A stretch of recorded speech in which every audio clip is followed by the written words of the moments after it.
ay Marcos resign. Nakita natin na kontrobersyal ito noong Setyembre 21 kasi yung mga nagpunta sa Luneta sa ilalim ng mga dilawan ay ayaw sumigaw na Marcos resign. Sila'y sumisigaw na itigil ang korupsyon, isalba ang Pilipinas laban sa mga korap, pero ayaw nilang sumigaw na Marcos resign. Well, siyempre, ang kadahilanan ng mga dilawan at yung iba pang mga grupo na tumututol sa korupsyon, pero ayaw pa-resignin si Marcos ay isang dahilan labang. Dahil ayaw nila na maging presidente ang constitutional successor na si VP Sara. So ang tanong, bakit kinakailangan Marcos resign? Ang sagot, unang-una, dahil si Marcos ay inkompetente bilang isang leader. Walang solusyon sa mga pangangailangan ng tao kapag nagkaroon ng dilubyo, bagyo or lindol. Walang solusyon sa patuloy na pataas sa presyo ng bilihin. Walang solusyon sa kakulangan ng trabaho, sa kababaan ng sweldo, at sa issue ng korupsyon at kagutuman. Inkompetente. Marcos resign dahil siya ay wala sa tamang pag-iisip. Siya ay pinaghihinalaan na gumagamit ng cocaine. At hanggang ngayon, binibigo ang karapatan ng taong bayan sa impormasyon at hindi siya nagpapasinungaling sa mga paratang nito sa pamamagitan ng isang hair follicle test. Marcos resign dahil siya mismo ay corrupt. Dahil alam naman natin po na ang kanyang pamilya ay sinabi na nga ng Guinness Book of World Record na isa sa pinakakorap na pamilya na namuno sa kahit anong bansa sa buong daigdig. Marcos resign dahil talagang siya, gaya ng sinabi ni Tatay Digong, ay isang weak leader. Pero pinaka-importanting dahilan sa panawagang Marcos resign dahil nais natin maging Pangulo ang Inday Sara Duterte. Alam niyo po, hinahangaan ko si Inday Sara Duterte dahil siya mismo ayaw magsabi ng Marcos resign. Yan po ay dahil sa kanyang delikadesa na dahil siya ang constitutional successor, hindi naman dapat na itulak niya ang kanyang pagiging presidente sa panawagan ng Marcos resign. So naiintindihan ko po yun kung bakit hindi siya nananawagan ng Marcos resign. Dahil ayaw niyang itaas ang sarili niyang bangko dahil siya nga ang tatalagang susunod na presidente kung tuluyan na nga magbitiw si Marcos. Pero wag po natin isipin na yung delikadesa ni Inday Sara ay isang ebidensya ng vacuum in leadership. Hindi po. Alam na alam bilang abogada ni Inday Sara Duterte na kapag ang Marcos ay nawala sa posisyon, either dahil sa resignation, sa kamatayan, or sa sakit na hindi na siya makaka-recover, siya at siya lang ang pwede maging presidente. So sa kanya, bagamat talagang wala ng karapatan mamuno ang Marcos dahil sa pinatunayan niyang incompetence at kawalan ng tamang pag-iisip, hindi niya sasabihin yon, hindi manggagaling sa bibig niya yon dahil nga po sa delikadesa ni Inday Sara Duterte. Pero hindi po ibig sabihin yan na hindi niya alam ang kanyang responsibilidad. Ang pinakamalapit sa naprueba sa aking karanasan kay Inday Sara ay ang sinasabi niya na kahit ano pang mangyari, siya ang constitutional successor. At ang sinasabi niya sa kanyang ama nung panahon na pinipilit niyang mag-resign si VP Sara hindi lang bilang kalihim ng DepEd kundi ng Vice President, yung sinabi ng tatay niya sa kanya na kapag siya'y sumumpa sa katungkulan, gagawin niya yung katungkulan, no? Kung kinakailangan talaga, no? At ang sabi nga niya, nung tinatanggihan niya yung sinasabi ng tatay niya na mag-resign din siya as VP, hinalala ko ng taong bayan para maging kapalit ng presidente. Kung mawala ang presidente, kinakailangan igalang ko yung tiwala ng taong bayan ibinigay sa akin. Pero dahil hindi nga power-hungry si Inday Sara at hindi naman siya atat at naatat na mag-take over sa lahat ng problema na ginawa ni Marcos Jr., lalong-lalo na dito sa problema ng korupsyon na naging systemic na at naging bahagi na nga ng kultura, lalong-lalo na sa Malacanang at sa Kongreso, siyempre, hindi naman siya eager beaver para sumunod na presidente. Yan po ang dahilan kaya hindi pa nababanggit ni Inday Sara ang Marcos resign. Pero importante po sa lahat sa atin na naniniwala sa demokrasya na panindigan ang Marcos resign. Kasi nga po, ang mga dilawan, unang-una, sinabi na po yan ng apo ni Cory Aquino, na doon sa Luneta, wala bang Marcos resign dahil ayaw nila mag-take over si Inday Sara Duterte. At sino pang ayaw mag-Marcos resign? Ang supporters pa rin ng Marcos, lalong-lalo na ni Amy Marcos.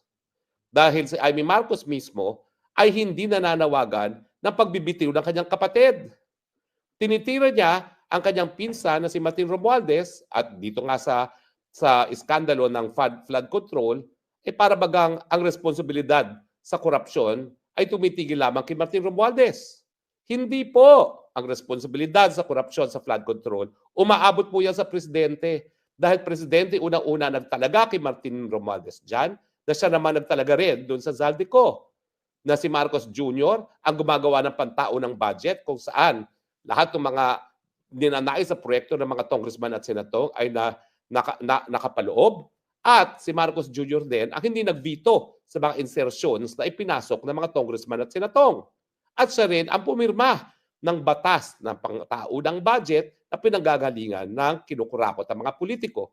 So the Marcos, the buck stops with Marcos, pati po dito sa korupsyon ng flood control. Kaya nga po ako nagtataka kung bakit, bagamat hinahangaan ko si Chis Escudero, abay yung katalumpati niya, ang tinutumbok lang niya si Martin Romualdez. Ako rin po, respeto ko si Ping Lacson. Pero bakit parang ang pananalita ni Ping Lacson, abay walang kinalaman ang Marcos Jr. dito sa korupsyon ng flood control. At parang ang gusto lang ni Ping Lacson ay tumigil kay Martin Romualdez at yung mga kapwa niya mga senador. Hindi po. Kung talaga tayo ay seryoso sa kampanya laban sa korupsyon, ang tutumbukin pa rin sa korupsyon sa flood control at sa DPWH ay ang Marcos Jr. Pero balik po tayo, bukod sa dilawan, ang hindi nananawagan sa pagre-resign ni Marcos ay si Amy Marcos dahil alam niya na bilang kapatid, gusto niyang matapos ang termino ng kanyang kapatid at sa pananaw ni Amy Marcos at siguro ng buong angkan ng Marcos na nais pang isalbang pangalan ng Marcos, ang naninira sa pangalan ng Marcos ay si Martin Romualdez. Hindi at saka si Liza Araneta. Yan naman po ay sinabi na mismo ni Amy Marcos. Pero hindi po totoo yun. Dahil ang hinalal na presidente ay ang kapatid niya. At kung siya ay pumayag na ang humawak ng kapangyarihan ay si Martin at si Liza Araneta, wala pong dapat sisihin na iba kung hindi si Marcos Jr. Kaya nga po, nagkakaroon ng hidwaan doon sa mga bumabatikos sa gobyerno ni Marcos dahil maraming kakampi talaga si Amy Marcos at hindi nila maging panawagan ang Marcos resign. At yan naman po yung katotohanan dahil si Amy Marcos bilang kapatid nais matapos ang termino ng kanyang kapatid. Bagamat kung todo suporta siya siguro kay BP Sara pagdating ng 2028 elections. Pero sa ating sambayan ng Pilipino, hindi na natin kayang mag-antay hanggang 2028. Tignan nyo na po nangyari sa ating ekonomiya. Nag-all-time low na po ngayon ang stock market. Yan po yung barometer kung paano kasigla ang ating ekonomiya. Malnourished na po ang ating ekonomiya. Bakit naman hindi babagsak ang ating ekonomiya? Inaway ng todo ng Marcos Jr. ang China na pinakamalaking namumuhunan at number 1 trading partner ng Pilipinas. Natural. Kapag inaway mo ang number 1 trading partner ng Pilipinas, mas kakaunting saging, mas kakaunting durian ang bibilihin ng China sa atin. At ngayon po, yun nga po nangyari na. Bumibili na sila ng saging, ng durian, pati ng coconut sa Vietnam instead sa Pilipinas. At siyempre, dahil inaaway natin ang numero 1 nagbibigay ng turista dito sa ating parte ng daigdig sa Southeast Asia, natural, halos wala ng Chino na pumupunta sa Pilipinas. Dahil nga po, sinasabihan na mismo ng gobyerno, wag na wag kayong pumunta sa Pilipinas dahil tatargeting kayo dyan bilang kalaban ng mga Pilipino.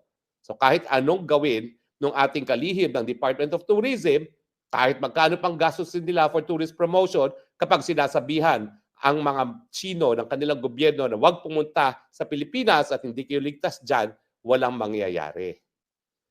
Now, meron pang pong mga pangatlo na ayaw sumigaw ng Marcos resign. Ito po, yung mga ayaw kay BP Sara, pero ayaw din kay Marcos at ang gusto yung mga walang mandato ang maging leader.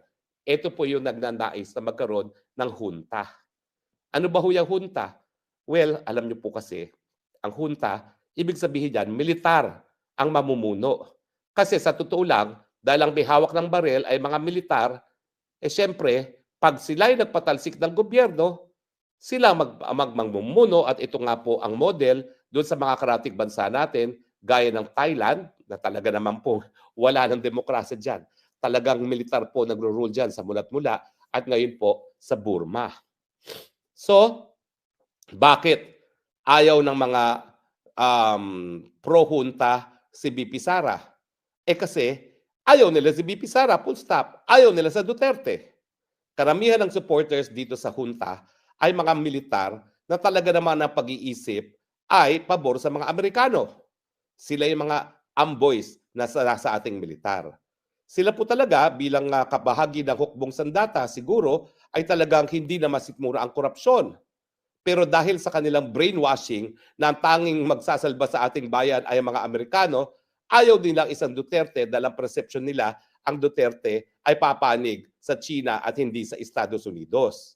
Hindi naman nila naiisip na kapag pumanig ang Pilipinas sa China, lalong-lalo na pagdating sa ekonomiya at sa turismo, yan ay dahil magdudulot ito na mas maraming pagkain sa hapagkainan ng mga Pilipinong mga pamilya. Pero itong mga grupong ito, dahil nga po sila ay bulag-bulagan at sunod-sunuran sa mga Amerikano at ginagamit ng mga Amerikano, alam nila na talagang kung hindi sila magpapalit ng gobyerno, sa pilitang mapapaalis si Marcos sa posisyon. At kesa naman mag-take over ang mga Duterte, gusto nitong mga pro-Americans neto na mga maka-Amerikano na ang magte-take over. Kaya nga po naririnig nyo dyan, oy, may mga bali-balita na Gibo Teodoro at Browner daw ang uupo sa junta. Nako, wag po natin silang hayaang magtagumpay sa kanilang maitim na plano. Dahil importante pa rin po na kung magkakaroon ng bagong gobyerno, dapat meron pa rin basbas ng taong bayan. That's how democracy works. Hindi po pwedeng mamuno ang walang mga mandato. Kaya nga po ako, miski ako ay nahalal na nung minsan, rinirespeto ko rin po ang mga taong ina-appoint ng presidente kasi after all, ang mga appointee sa presidente ay beneficiary ng mandato ng taong bayan. At sa demokrasya, ang importante, yung mandato na nanggaling sa taong bayan na ikaw ay po pwedeng mamuno. So makikita natin po malinaw.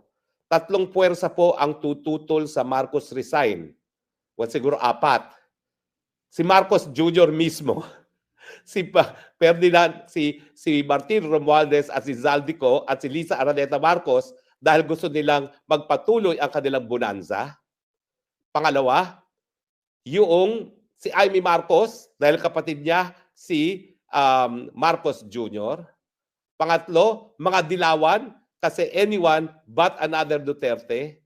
Pang-apat, yung mga nais mamuno na walang kakayahang manalo pero suportado ng mga dayuhan na hindi rin katanggap-tanggap sa kanila ang Duterte, lalong-lalo na yung mga maka-Amerikano. Sila po ang dahilan kung bakit sisigaw sila na itigil na ang korupsyon, tama na, sobra na ang korupsyon, pero hindi nila sasabihin ang Marcos resign. Hindi po pwede yun. Dahil kung dapat matigil na ang korupsyon at ang pagtigil ng korupsyon ay paninipa kay Marcos, kinakailangan ang ipapalit ay meron din mandato na galing sa taong bayan at iisa lang po ang ganyang merong mandato, wala pong iba kundi si VP Sara Duterte.